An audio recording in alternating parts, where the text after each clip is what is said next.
Welcome to Avanti locks and home tips. Friends, ఈరోజు గోధుమ పిండి బాదుషాలు ఏ విధంగా ప్రిపేర్ చేసుకోవాలో మన వీడియోలో చూసేద్దామండి. ముందుగా మిక్సింగ్ బౌల్ తీసుకుని 1 కప్పు గోధుమ పిండి తీసుకుని చిటికెడంతా వంట సోడా, చిటికెడంతా సాల్ట్ వేసుకోవాలి. ఏ స్వీట్లోకైనా సాల్ట్ వేస్తే చాలా టేస్టీగా ఉంటుందండి. అంతా కలిసే విధంగా కలుపుకొని ఆయిల్ వేసుకోవాలి.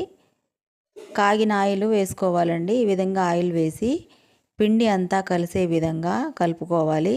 మనం పిండి కలిపేటప్పుడే ఈ విధంగా సాల్ట్, వంట సోడా కూడా వేసాం కదా, అది కూడా పిండిలో కలుస్తుందండి. ఈ విధంగా కలుపుకొని మనకి చేతికి ముద్దకి వచ్చే విధంగా ఈ విధంగా ముద్దకి ఒత్తుకున్నట్లయితే, ముద్దకి వచ్చినట్లయితే మనకి ఆయిల్ సరిపోయినంత ఉంటుందండి. లేదా ఇంకొంచెం ఆయిల్ వేసుకొని కలుపుకోవాలి. నెయ్యితో అయినా కలుపుకోవచ్చండి. కొంచెం కొంచెంగా వాటర్ వేసి పిండిని కలుపుకోవాలి. మనం ఇంతకుముందు మన వీడియోస్లో మైదా పిండి బాదుషా వీడియో ఉందండి. ఈరోజు మన వీడియో వచ్చేసి గోధుమ పిండి బాదుషాల వీడియో అండి. ఈ విధంగా కలుపుకొని చూడండి ఎంత సాఫ్ట్గా వచ్చేసిందో. మూత పెట్టి 10 నిమిషాల తర్వాత మనం తీసి చూసినట్లయితే ఈ విధంగా సాఫ్ట్గా ఉంటుందండి. మరో గిన్నె పెట్టి 1 కప్పు, ఏ కప్పుతోటి అయితే మనం గోధుమ పిండి తీసుకున్నామో అదే కప్పుతోటి 1 కప్పు చక్కెర తీసుకొని అదే కప్పుతోటి వాటర్ కూడా తీసుకొని కరిగించుకోవాలండి. బాగా తీగ పాకం అని కాకుండా కొంచెం లైట్గా పాకం వస్తే సరిపోతుందండి. ఈ విధంగా పాకం ప్రిపేర్ చేసుకోవాలి. పాకంలో యాలకుల పౌడర్ కూడా వేసానండి, స్కిప్ అయిపోయింది. ఈ విధంగా పిండిని చిన్న చిన్న ఉండలుగా ప్రిపేర్ చేసుకొని అరచేతిలో వేసి ఈ విధంగా ఉండలుగా ప్రిపేర్ చేయాలండి. బాదుషాలు చేయడం చాలా ఈజీ అండి. మనం తెలియక ముందు ఏ విధంగా ప్రిపేర్ చేసుకోవాలో మనకి తెలియదండి.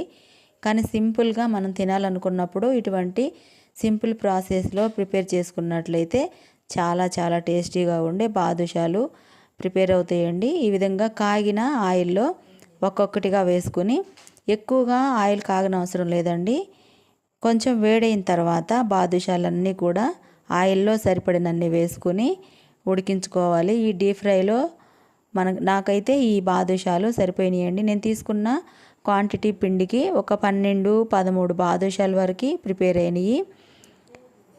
ఆయిల్లో వేసిన వెమ్మటే కాకుండా కొంచెం ఉడికిన తర్వాత మాత్రమే గరిటెతోటి కలుపుకోవాలి. 2 వైపులా తిప్పి ఈ విధంగా ఉడకనివ్వాలండి. మనం షార్వాలో వేసి తింటున్నప్పుడు చాలా మెత్తగా, చాలా టేస్టీగా ఉన్నాయండి. ఈ మధ్యకాలంలో ఫుల్ వీడియోలు ఏం చేయట్లేదు. ఈ వీడియో వచ్చేసి చాలా రోజులైందండి తీసి, కూడా షార్ట్ వీడియోలో ఉంది. నాకు పోస్ట్ చేయడానికి వీలు పడక పోస్ట్ చేయలేదు. ఇన్ని రోజులకి ఈ వీడియోని పోస్ట్ చేస్తున్నాను. తప్పకుండా మా ఛానల్ని లైక్ చేయండి.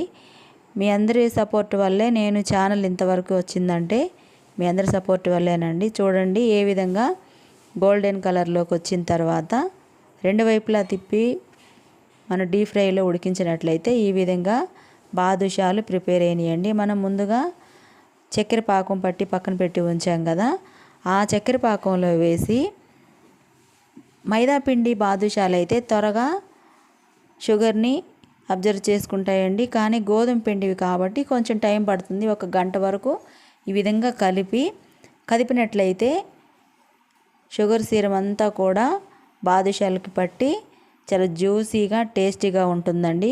1 గంట తర్వాత మనం తిన్నట్లయితే టేస్టీగా ఉండే గోధుమ పిండి